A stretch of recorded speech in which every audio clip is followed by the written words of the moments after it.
Okay, friends, good morning to all of you. As usual, we will be starting our yet another lecture of bookkeeping and accountancy. We have already started with a chapter which is called as bills of exchange. I hope सब लोगों ने you have prepared the pro forma of bill of exchange. All the 6 questions have been done. Please type in your chat box that whether you are ready with the homework part. सब लोगों ने homework किया है क्या? Chat box में लिख के बताओ now. Yes. Anyone having any doubt in that can also put it up.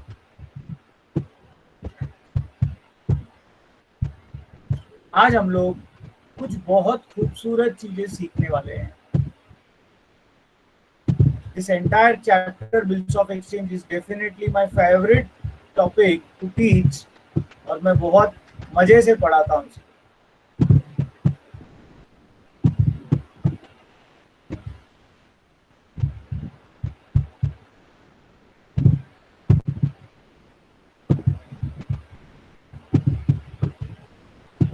Fine, I got all your answers.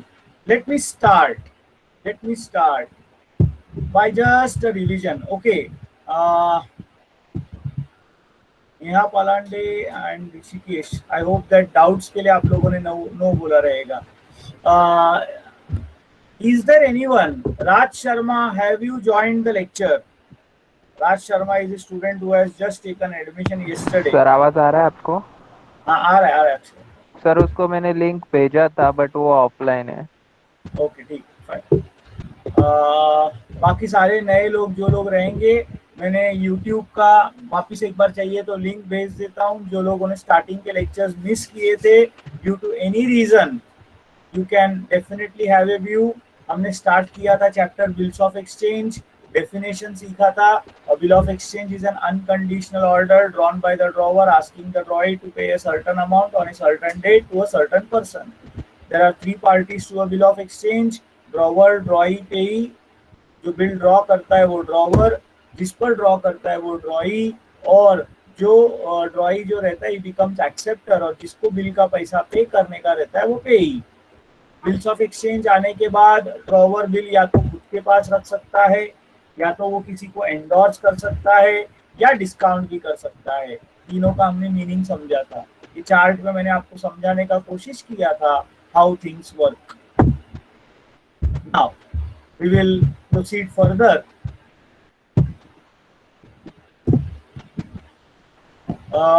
Acceptance भी हम लोगों का हो गया था कि there are 2 types of acceptance: general acceptance and qualified acceptance. My dear friends, if you remember, हम लोगों ने इसको प्रैक्टिस भी किया था. जनरल एक्सेप्टेंस यानी जब ड्रॉई सिर्फ एक्सेप्टेड वर्ड लिख के बिल को साइन करता है, it is called as general acceptance. और जब वो कोई कंडीशन चेंज करता है, जैसे अमाउंट चेंज करता है, कभी पीरियड चेंज करेगा, कोई भी चीज अगर वो चेंज करता है तो उसको हम लोग क्वालिफाइड एक्सेप्टेंस या कंडीशनल एक्सेप्टेंस बोलते हैं.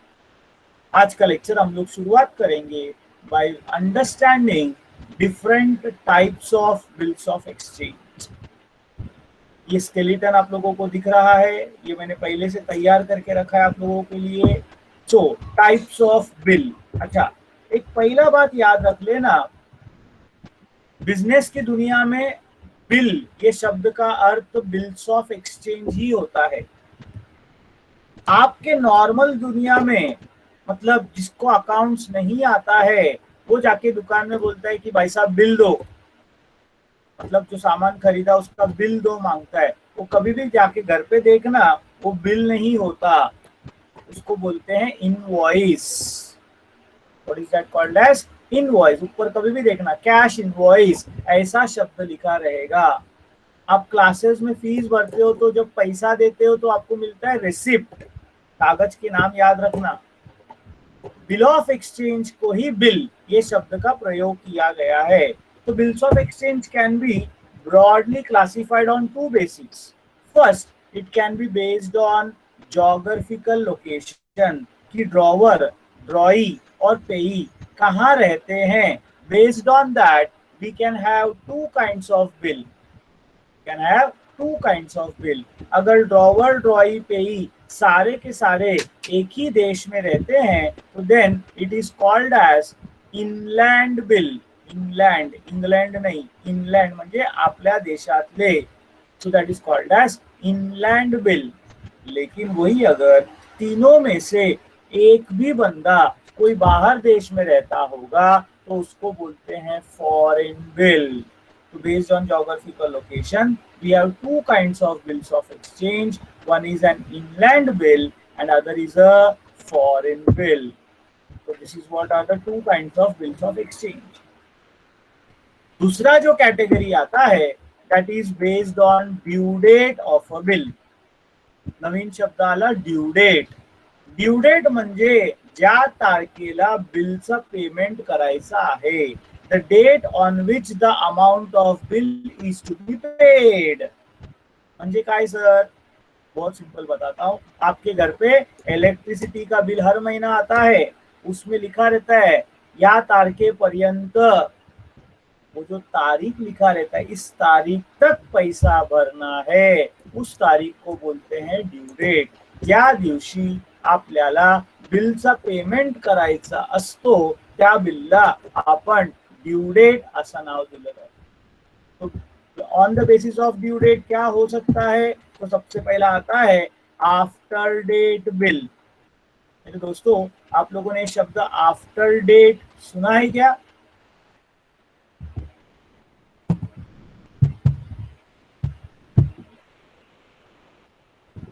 कहाँ सुना है? हम लोग जब प्रोफॉर्मा बनाते हैं तब मैंने आपको सिखाया था कि ये शब्द आता है after date, 3 months after date, और ये भी सिखाया था कि इसको हम लोग आफ्टर अलग और डेट अलग नहीं लिखते, ये एक शब्द है। कारण इसका क्या खास बात है, ड्यू डेट यानी लेट अस से दैट 1 जनवरी को, कौन सी तारीख को, 1 जनवरी को ए ने बी को गुड्स बेचा 1 लाख रुपए का और 3 महीने का क्रेडिट दिया, तो मेरे को बताओ बी ए को पैसा कब देगा? 1 जनवरी को अगर 3 महीने का अगर पेमेंट किया या बिल ड्रॉ किया तो फिर बी ए को पैसा कब देगा मेरे दोस्तों?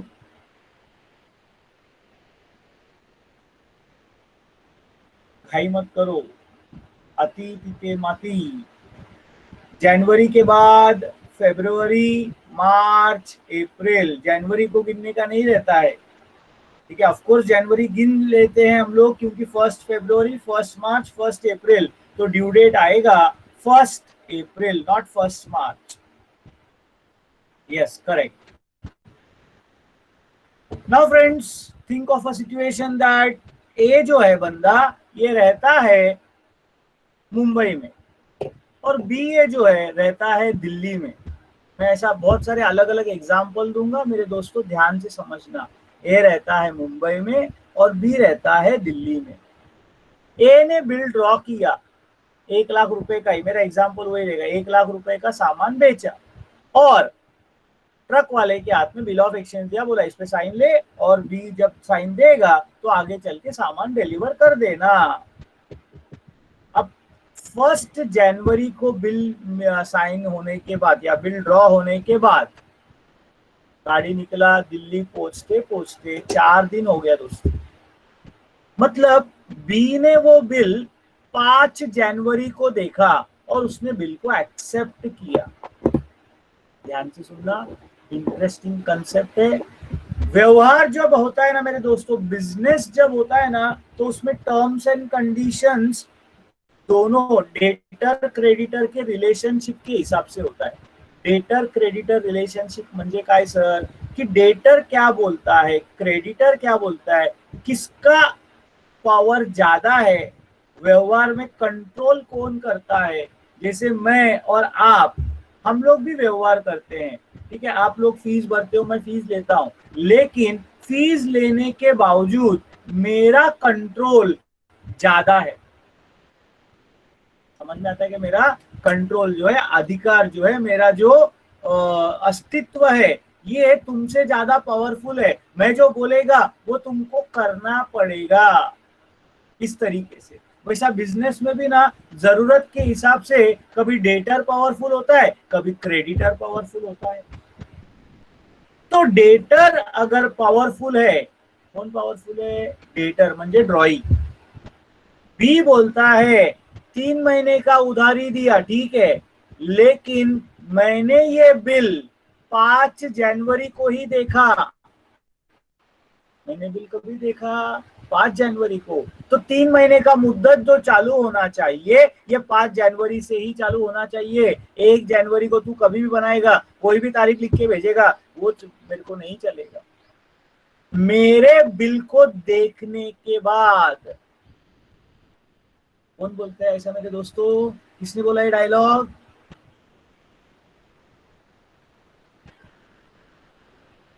डी ने, हाँ ड्रॉई ने। तुम लोग सब मेरे साथ में हो क्या? ये मेरे को चेक करने के लिए मैं सवाल पूछता हूं। तो बी बोलता है ए को, मी ते बिल बघितल्यानंतर, आता बघणे, देखना, उसको इंग्लिश में शब्द है सीइंग, SEEING। और उसका अगर हम लोग क्या बोलते हैं एडजेक्टिव फॉर्म बनाएंगे तो that will become a site. Site आपने कभी सुना रहेगा तो लव एट फर्स्ट साइट सुना ही क्या? देखा बरोबर प्यार हो गया। ज्यादातर बच्चे को माँ से प्यार होता है, बाकी कुछ सोचो मत। सो that is love at first sight. बाद में फ्रेंड्स मेरी बात याद रखना, साइट शब्द का महत्व इसलिए है कि साइट, इसीलिए अगर ड्रॉई ने कंडीशन रखा कि बिल देखने के बाद मैं डिसाइड साइन करूंगा और तभी से ड्यू डेट चालू करने का, तो मेरे को बताओ, ए ने बिल 1 जनवरी को ड्रॉ किया, बी ने 5 जनवरी को एक्सेप्ट किया, 3 महीने का उधारी। तो ऐसे टाइम पर अगर बी का ये कंडीशन एक्सेप्ट होता है तो ड्यू डेट क्या बनेगा मेरे दोस्तों? जनवरी के बाद फरवरी, मार्च, अप्रैल। सुपर, दैट विल बी 5 अप्रैल। और अगर ऐसा कंडीशन है तो वहां पर शब्द लिखते वक्त ही लिखा जाएगा 3 months आफ्टर साइट। काय लिहिणार तिकडे आपण? 3 months after site. Second type of bill जो आता है उसका नाम है आफ्टर साइट बिल। आपको एग्जामिनेशन में हॉनेस्टली ये 4 ही प्रकार मालूम रहेगा तो बस हो गया। 5वां जो है थोड़ा सा अजीब है, उसका नाम है ऑन डिमांड बिल। मुझको बताओ मेरे दोस्तों, जब आप ये शब्द सुनते हो ऑन डिमांड, तुमचा डोक्यात काय येतं? काय असू शकतो ऑन डिमांड?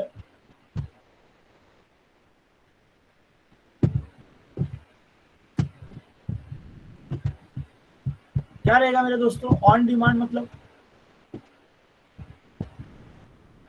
कंडिशनल, डिमांड केल्यावर असणारे बिल। एकदम परफेक्ट बोल रहे हो, बहुत बढ़िया बोल रहे हो। और कुछ? अब ए और बी के बीच में व्यवहार हो गया। ए और बी बहुत अच्छे से एक दूसरे को जानते हैं। मेरी बात है बहुत अच्छी तरीके से सुनना मेरे दोस्तों। ए और बी एक दूसरे को काफी अच्छे से जानते हैं। दोनों का जो है एक दूसरे के ऊपर भरोसा बहुत अच्छा है। They enjoy very good relation between themselves. ऐसे में ए बी को 1 लाख रुपए का माल बेचता है और बोलता है ठीक है तुम जब चाहिए तब पैसा दे दे मुझे। बी बोलता है नहीं नहीं यार देख, आज मैं है कल नहीं है, भरोसा नहीं है, तो बेहतर है कि तू मेरे पे बिल ऑफ एक्सचेंज ड्रॉ कर। सिचुएशन ध्यान से सुनना मेरी बात। बोलता है तू अभी के अभी मेरे पे बिल ड्रॉ कर, लेकिन उसमें मैं ए बोलता है मैं पीरियड लिखने वाला नहीं, उसमें इतना ही लिखेगा that pay me or my order a sum of rupees 1 lakh only for the value received. Bill का डेट रहेगा, डेट ऑफ एक्सेप्टेंस रहेगा, सब रहेगा, लेकिन पीरियड ही नहीं रहेगा। मतलब ए और बी में ऐसा तय हुआ कि जब ए बिल दिखाएगा तब बी को पैसा देना पड़ेगा। अब फ्रेंड्स मेरे को बताओ, बी ऐसा बिल साइन करते वक्त हैप्पीली साइन करेगा कि सोचते बैठेगा? विल ही थिंक और will he be happy?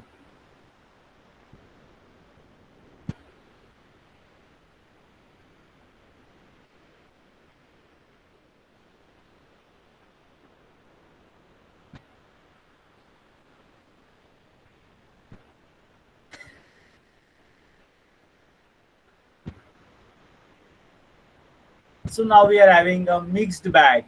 There are 3 students who are saying it will be signed very happily.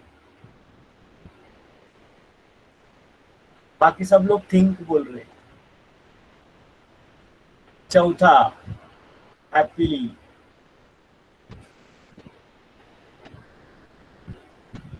पांचवा happy, और 170 लोग बैठे हैं। जवाब मेरे को 17 जन का भी नहीं आ रहा है। बाकी लोग सब जरा टाइप करके चैट बॉक्स में डालो, आई एम अलाइव, मैं जिंदा हूं, ऐसा डालो कम से कम। हैप्पी वाले अभी आ गए, वोटिंग वाले लोग।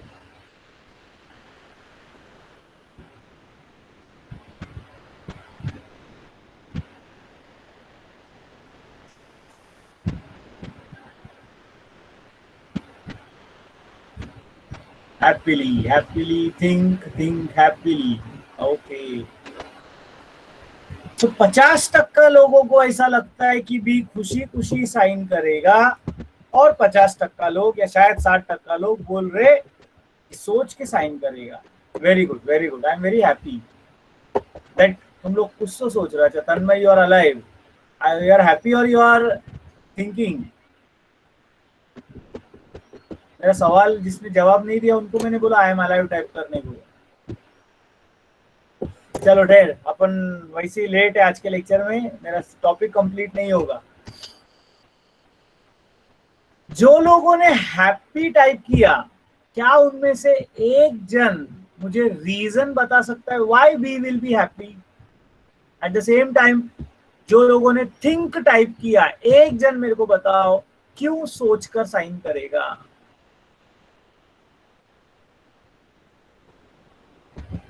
मैंने मिस किया मैसेज, इसका तो भी मैसेज आया।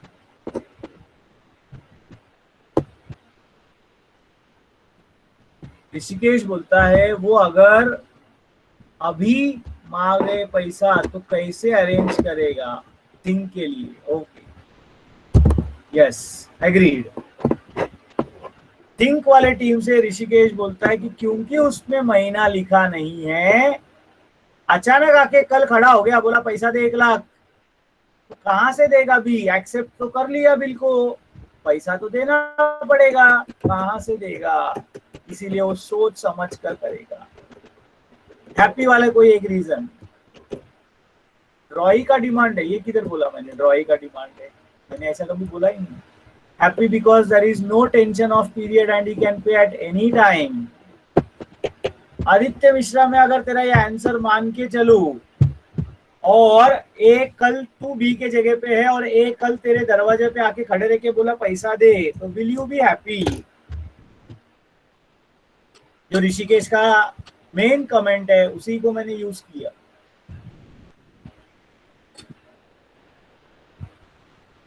तो माय डियर फ्रेंड्स, एक्चुअली यहां पर आता है trust factor.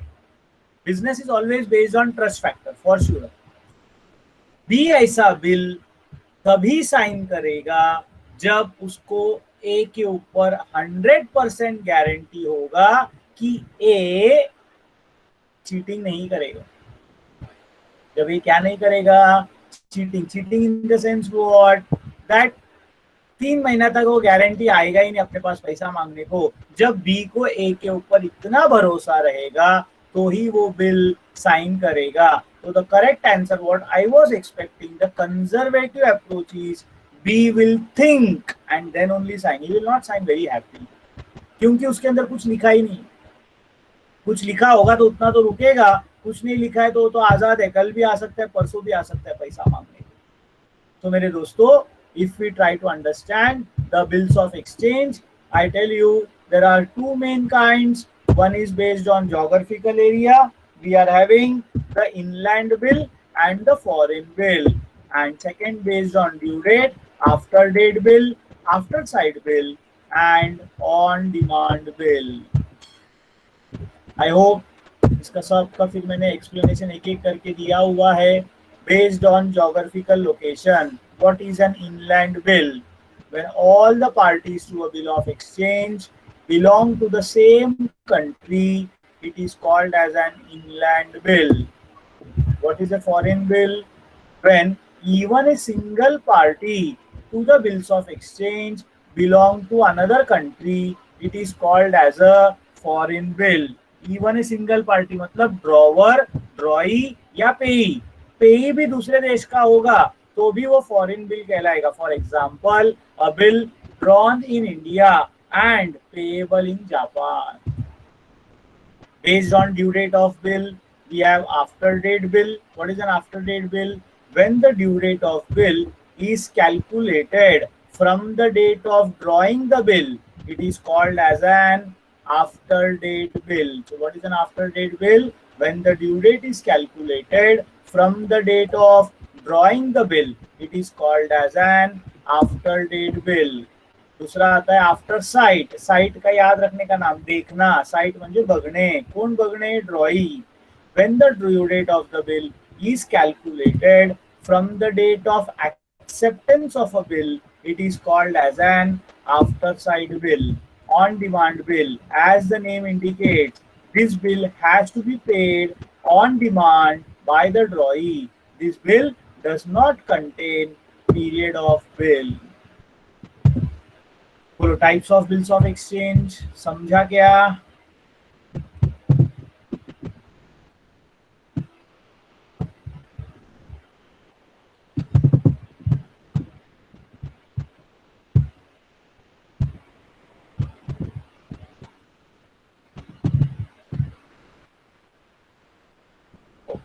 Any doubts anybody would like to ask?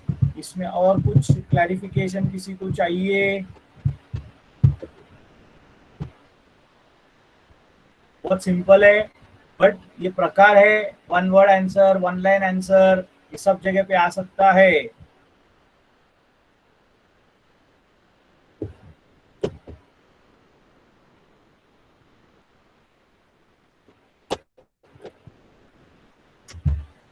अच्छा, ये वीक में ना मैंने कल जैसा गूगल फॉर्म में एग्जाम लिया, उसी प्रकार से सेम प्रकार से मैं ये वीक में एक बीके का ऑनलाइन बिल्स ऑफ एक्सचेंज का ऑब्जेक्टिव टेस्ट लेने वाला हूँ, क्योंकि बहुत सारा ऑब्जेक्टिव हो गया आपका.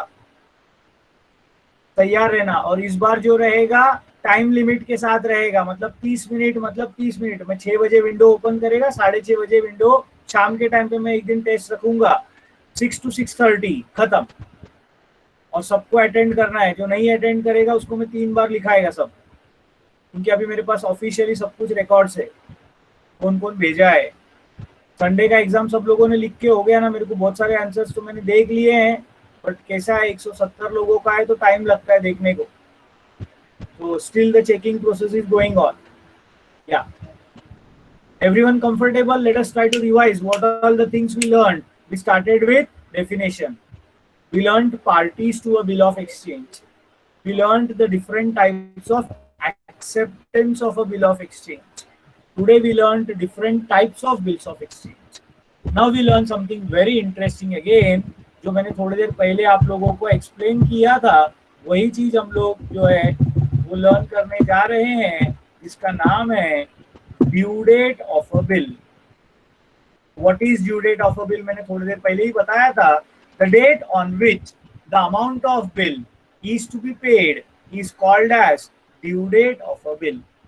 अब मेरे दोस्तों यहाँ पर थोड़ा सा कॉन्सेंट्रेट करो, कानून समझने की कोशिश करो कि अगर हम लोग ड्यू डेट कैलकुलेट करने को जाते हैं, अब भी मैंने आपको बताया 1 जनवरी को 3 महीने का बिल ड्रॉ किया, तो हमारे हिसाब से सिंपल जनवरी के बाद फरवरी, मार्च, अप्रैल, तो 1 अप्रैल ये ड्यू डेट आता है.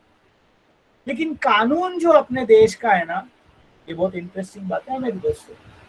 अपने देश का कानून ये हमेशा जो वीकर सेक्शन है, वीकर समझते हो, जो कमजोर वर्ग है उसको सपोर्ट करता है। आप ध्यान से बहुत सारे गवर्नमेंट पॉलिसीज को सुनो। आज के तारीख में गवर्नमेंट सबसे ज्यादा कोविड के टाइम पे सबसे ज्यादा मदद कौन से वर्ग को कर रहा है मेरे दोस्तों? किसको सबसे ज्यादा मदद कर रहा है? गवर्नमेंट का जो 120 लाख करोड़ पैकेज वगैरह जो आया है, वीकर सेक्शन म्हणजे कोण? Workers, below the poverty line, farmers, migrants, बरोबर है ना? इन्हीं लोगों के लिए बहुत सारा स्कीम बन रहा है, पुअर पीपल। ये आज का देश का सच्चाई नहीं है। अपना देश इसलिए खूबसूरत है क्योंकि वो हमेशा एज ए पर्सन अपन गरीब लोगों के बारे में पहला सोचते हैं। उनका प्रॉब्लम अलग है। देखो, पॉलिटिक्स के बारे में मैं बात नहीं कर रहा हूँ, मैं बात कर रहा हूँ जनरल ओवरऑल जुडिशियल सिस्टम। मेरे पास ऐसे कई सारे एग्जाम्पल्स है जो मैं क्लासरूम में रहेगा तो शेयर करता हूँ, जहां पर हम लोग समझ सकते हैं कि how the weaker section is supported.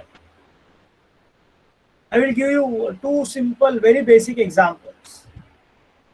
सब लोग एग्जाम्पल सुनने के लिए रेडी हो गया? ध्यान से सुनना मेरे दोस्त। यस, मैं बात कर रहा हूं 2 कैटेगरी लोगों की। एक है लैंडलॉर्ड, लैंडलॉर्ड मतलब मकान मालिक, और एक है भाड़ोत्री, टेनेंट। मैं रिपीट कर रहा हूं, एक है लैंडलॉर्ड और एक है टेनेंट। ये दोनों में वीकर सेक्शन बोला तो टेनेंट।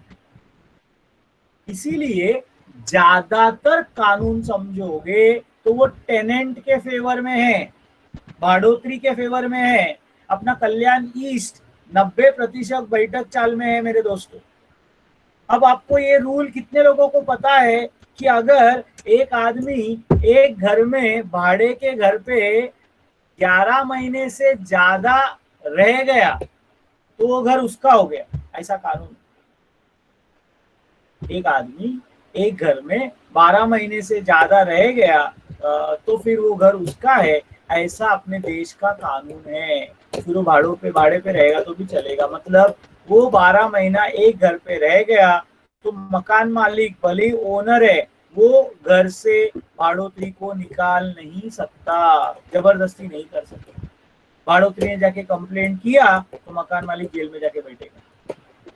ऐसे अपने कल्याण ईस्ट में कई सारे चौल है, कई सारे। मैं बता रहा हूँ, 1 2 4 5 10 15 20 की नहीं बात कर रहा हूँ, 100 150 200 500 1000 चाल है, जहां पर लोग आज अच्छा कमाने लगे लेकिन घर नहीं छोड़ते, क्योंकि वो घर का भाड़ा 20 रुपया महीना, 15 रुपया महीना ऐसा चलता है। वो वर्षों से 20 साल 30 साल 40 साल से वहीं रहते हैं।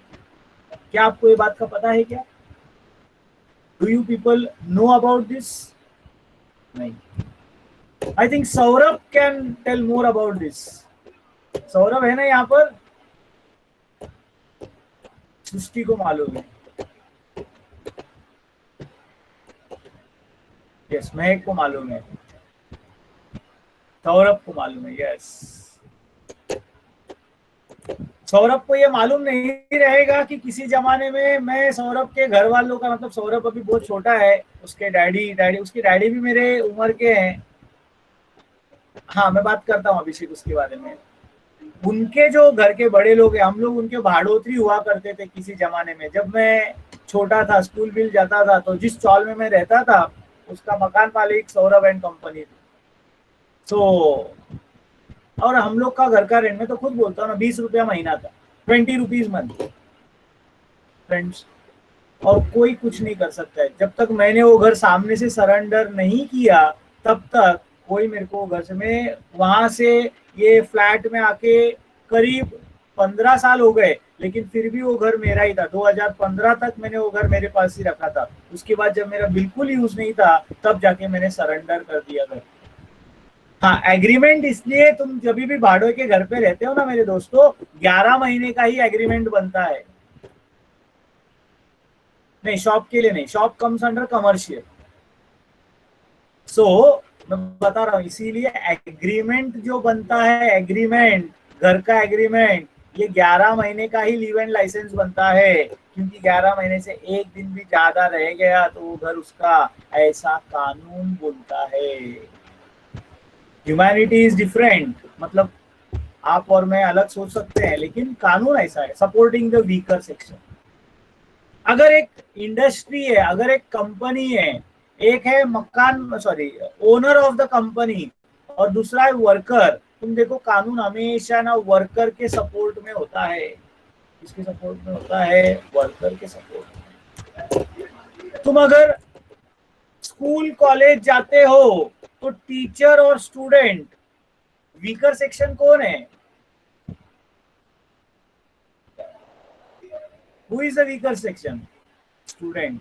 एक्चुअली नहीं है, बट ऐसा कानून को लगता है, बेचारे लोग हैं, तुमको खुद को मालूम है तुम कितने बेचारे हो, है ना? बट सारा कानून जो है ना, ये स्टूडेंट के फेवर में है। किसके फेवर में है? स्टूडेंट के फेवर में है। मतलब कई सारे एग्जाम्पल्स है, बट मैं एक सिंपल एग्जाम्पल देता हूं। अगर एक बच्चा एग्जाम में बहुत पढ़ाई करता है, बहुत बहुत, यानी एकदम लेवल पर, रात भर सोता नहीं, वैसा पढ़ता है, अगले दिन एग्जाम दे के आता है और उस एग्जाम में उसको 100 में से 30 मार्क मिलते हैं, 30 मार्क्स। बोलो क्या होता है? पास, फेल, या क्या होता है?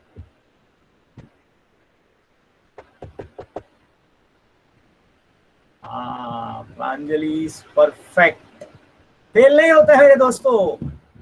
कानून बोलता है बच्चे ने इतना पढ़ाई किया, इतना पढ़ाई किया, इतना पढ़ाई किया, और इतना पढ़ाई करके उसने 30 मार्क लाया, हम उसको सपोर्ट करेंगे और उसको हम देंगे 5 एक्स्ट्रा मार्क। प्रमोट करते हैं। ये जो 5 एक्स्ट्रा मार्क देते हैं उस नौजवान को जिसने बहुत मेहनत किया है, उसको बोलते हैं ग्रेस मार्क्स। क्या बोलते हैं उसको? Grace mark. कि ये 5 मार्क के वजह से उसका साल बर्बाद ना हो, इसीलिए गवर्नमेंट बोलता है आमी तुला मदद करूं। कुछ लोग इसका गैर फायदा लेते हैं, वो बात अलग है, बट बेचारा समझते। क्यों ऐसा कानून बनाया है? क्योंकि गवर्नमेंट को लगता है बच्चे लोग बेचारे हैं, मन के सच्चे हमारे बच्चे, है ना? ऐसा कुछ नहीं मिलता है 5 marks for good hand writing वगैरह, सब बकवास है। Grace marks. हाँ,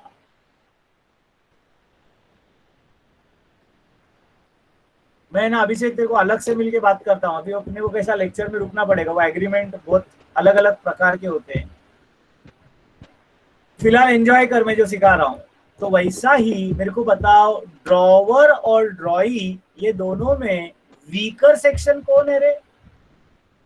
ध्यान से बताना, ड्रॉवर और ड्रॉई, ये दोनों में वीकर सेक्शन कौन है? यस, ड्रॉवर वीकर नहीं है रे, ड्रॉवर तो उधारी देने वाला है, ड्रॉई इज द वीकर सेक्शन।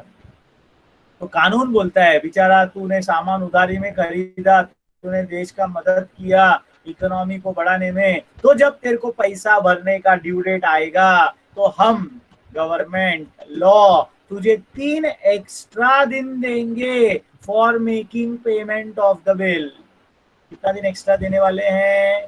जिससे बच्चे को पास होने को 5 मार्क देते हैं, वैसा यहाँ पर कानून ड्रॉई को 3 एक्स्ट्रा दिन देता है for making payment of the bill. मतलब अगर 1 जनवरी को बिल ड्रॉ किया, तभी बिल ड्रॉ किया 1 जनवरी को, और let us say that it is for a period of 3 months. It's a period of how many months? 3 months. Then उसका ड्यू डेट कैलकुलेट करते वक्त 1 जनवरी से लेकर 3 महीना हमने की ना, 1 अप्रैल आया, लेकिन ड्रॉई को 1 अप्रैल को पैसा नहीं देना है।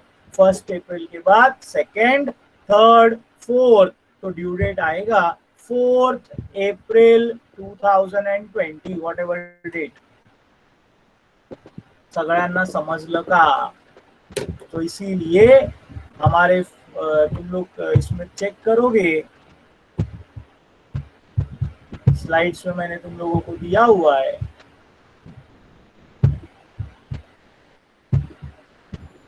ड्यू डेट का डेफिनेशन पहले बताया, फिर बोला due date of a bill is calculated by applying the following formula. Due date is equal to date of bill plus period of bill plus 3 days of grace.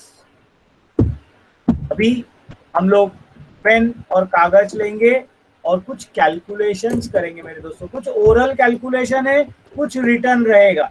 तो तुम लोगों को जो है, जो ओरल है वो फटाफट कर सकते हो, जो रिटर्न है वो भी करना पड़ेगा।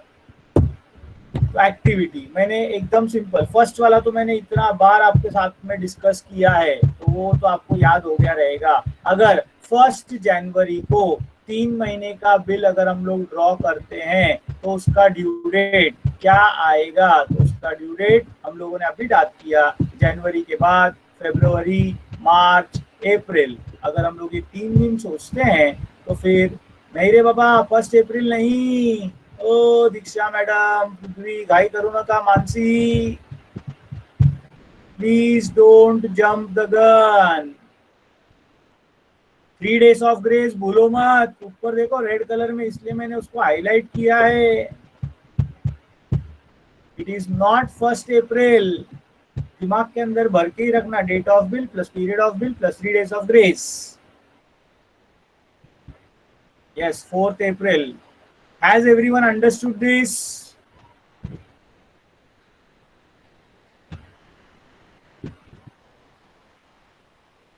ओके, आता दुसऱ्याचा परत मी एक हेल्प करणार, नंतर तुम्ही स्वतः सुरू होणार। 13th मार्च को 1 महीने का बिल ड्रॉ किया। 13th मार्च को 1 महीने का बिल ड्रॉ किया तो बोलो ड्यू डेट क्या आएगा? 17 कैसे आया भाई? विपुल, बर्थडे है क्या तेरा? अरे प्राजक्ता, 17 कसा आलं? 13 ते 13 आणि 3, 14, 15, 16। 16th April is the answer. Vipul More और प्राजक्ता ने गलत जवाब दिया है 17 करके। ए जून, शिवानी, बर्थडे है क्या? मार्च में 1 महीना, मैंने 3 months नहीं बोला है। पीरियड चेक कर, आप ध्यान दो, ध्यान दो, concentrate more. Yes, 2019, very good Ritesh.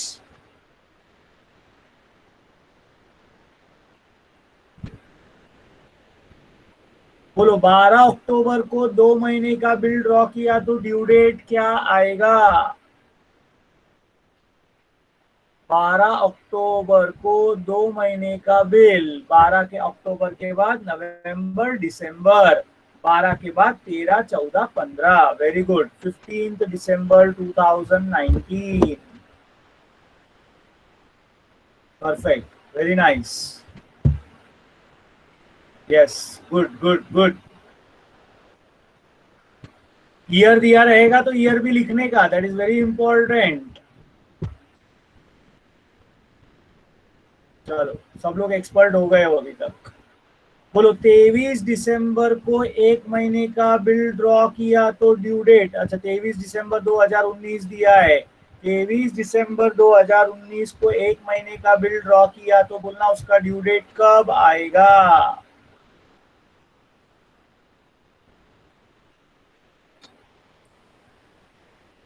Anita Ghosh, 2019। Calendar change होता है घर पे।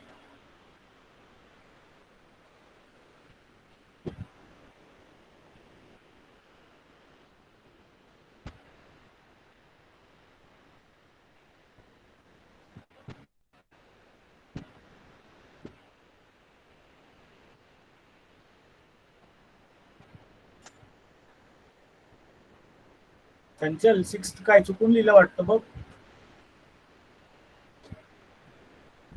फेब्रुवारी, सूरज साहू, दिसंबर के बाद तेरे घर पे फरवरी आता है क्या कैलेंडर में?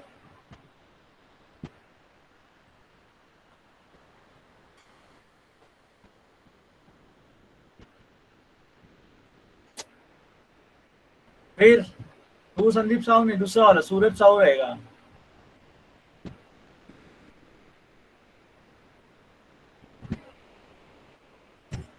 तो 26 जनवरी 2020 सब लोगों ने एक साथ लिखा। क्या आपके जिंदगी में ये तारीख का कुछ महत्व है क्या? अभी 27 कैसे आया तेरे को?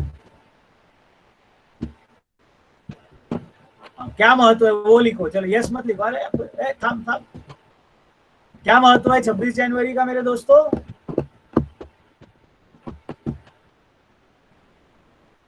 आपकी जिंदगी में 26 जनवरी का महत्व क्या है?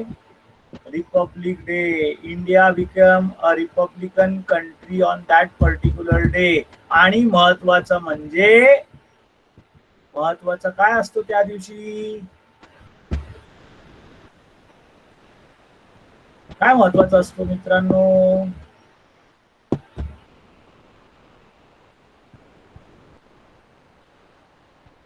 महत्वाचा असतो नॅशनल हॉलिडे। सगळे दुकानं, सगळं व्यापारी लोक बंद ठेवतात। मग BA ला पैसे देऊ शकतो का? फ्लॅग होइस्टिंग, यस यस, संविधान। तो BA को पैसा दे सकता है क्या इसे नेशनल हॉलिडे वाले दिन? जवाब है नहीं। तो फिर कब देना चाहिए?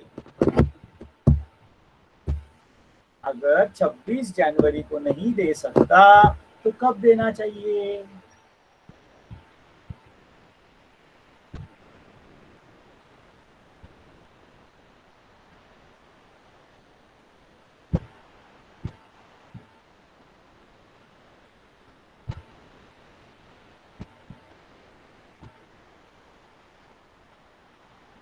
सत्ताईस जनवरी को, कुछ लोग बोल रहे 25 तारीख को। 27 को देना चाहिए कि 25 को देना चाहिए?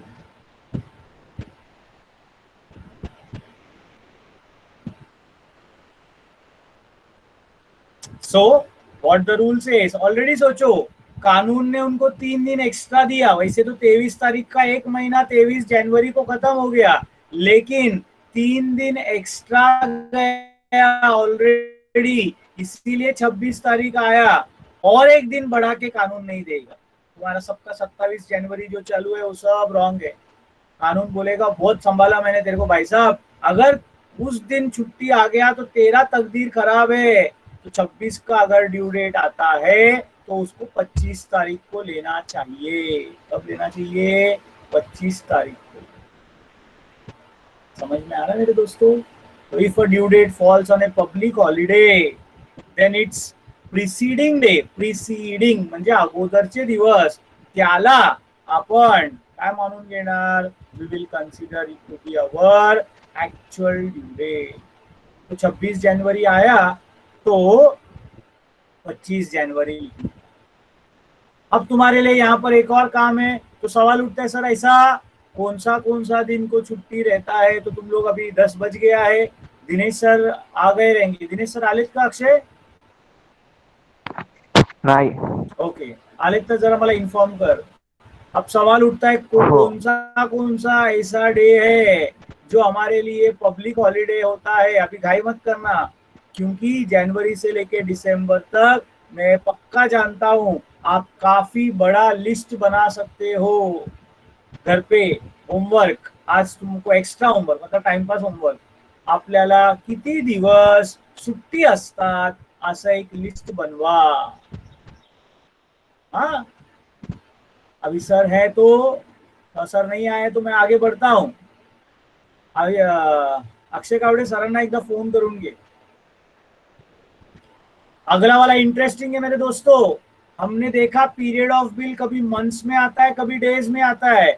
जब मंथ्स में आता है तो ऐसा करा ओरल दे। कर सकता है, हम लोग ओरल ही कर सकते हैं, लेकिन डेज में आया तो याद रखना it is a difficult job. Dinesh sir 2 minute अभी संपवतो लेक्चर। सो अगर हम लोग को 20th अगस्त को डेट ऑफ बिल आया और पीरियड ऑफ बिल दिया है 30 डेज, वापिस रिपीट कर रहा हूँ 20 अगस्त और पीरियड दिया 30 डेज, तो काउंटिंग करते वक्त कौन है अभी से क्यों घाई कर रहे हो? मैं सिखाना चाहता हूँ आप लोगों को, जिंदगी में मैं बहुत सिखाना चाहता हूँ, आप घाई कर रहे हो। नहीं नहीं रुक जाओ रुक जाओ, मैं कैलकुलेट करने को बोला ही नहीं है। तो आपको करना होगा, तुम में से कुछ लोगों का आंसर करेक्ट रहेगा, I am very sure you all are very smart people, but मला शिकवायचे थोडा हाऊस आहे, शिकवू द्या जरा, हा थोड़ा कंट्रोल करा।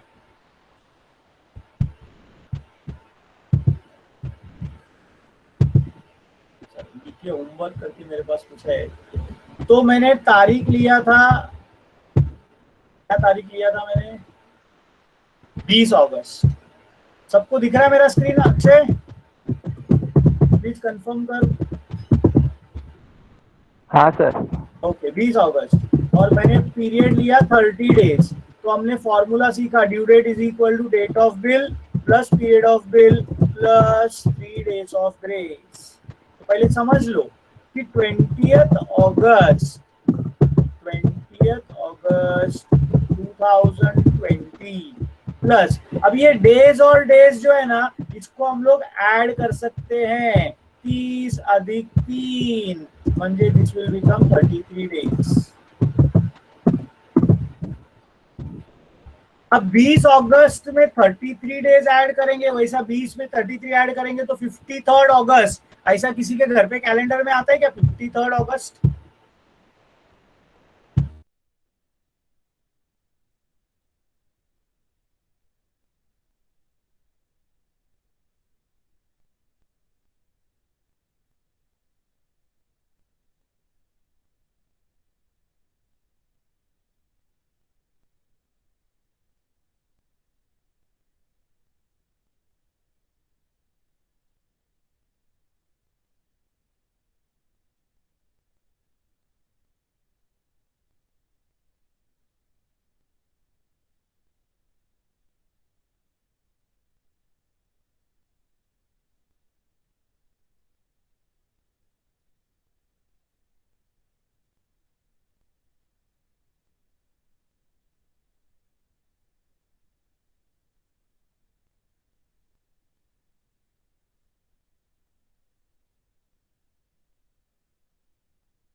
हेलो, लेक्चर खत्म नहीं हुआ?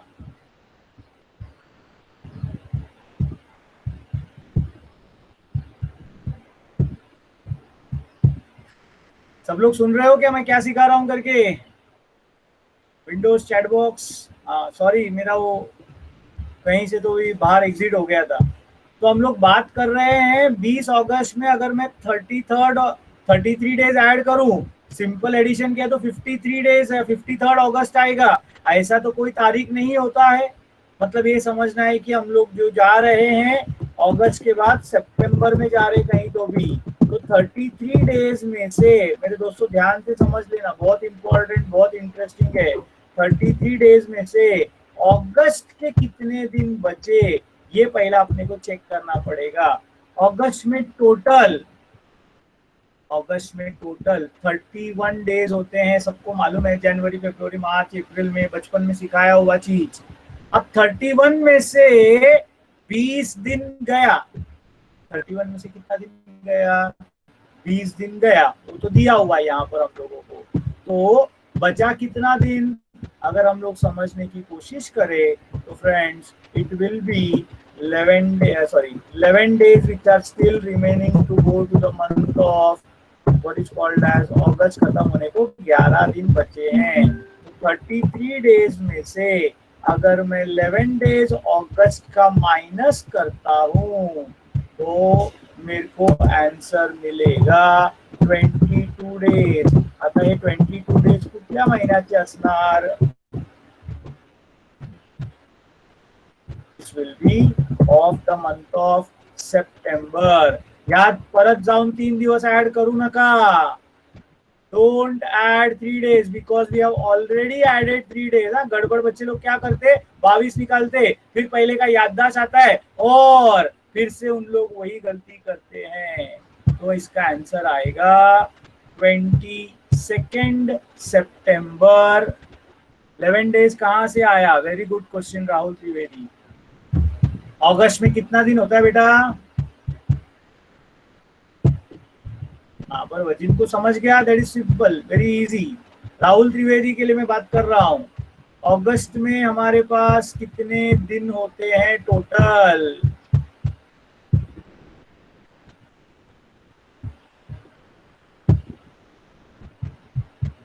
राहुल, अगर आप मेरी आवाज सुन रहे हो तो मुझे जवाब दो।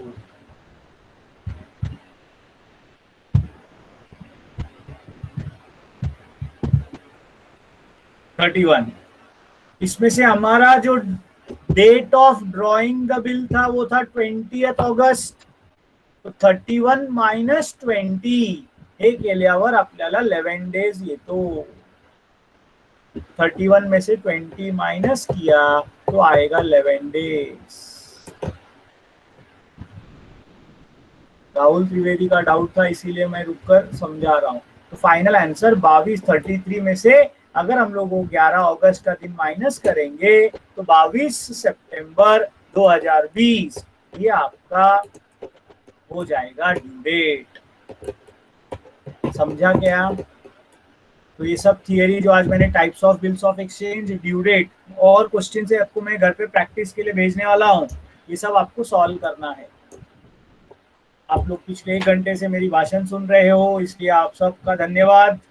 कल सुबह फिर मिलेंगे और कल से हम लोग आपका ओसी का लेक्चर चालू करने वाले हैं दोस्तों। Tomorrow we will be starting with OC lectures. तो Shamim sir will be back. Maths वाले students, I hope you are doing maths practice. Maths sir I also come back. I have told him to take one lecture. मैं कब होता है वो आपसे मैं share करूंगा when we are able to arrange. But be prepared. He will be there to attend what is called as your doubts and see to it that you are solving the questions properly. Maths वाले students they can start leaving. SP वाले students रुक जाओ. Dinesh sir is there and he will continue with the lecture. Thank you so much.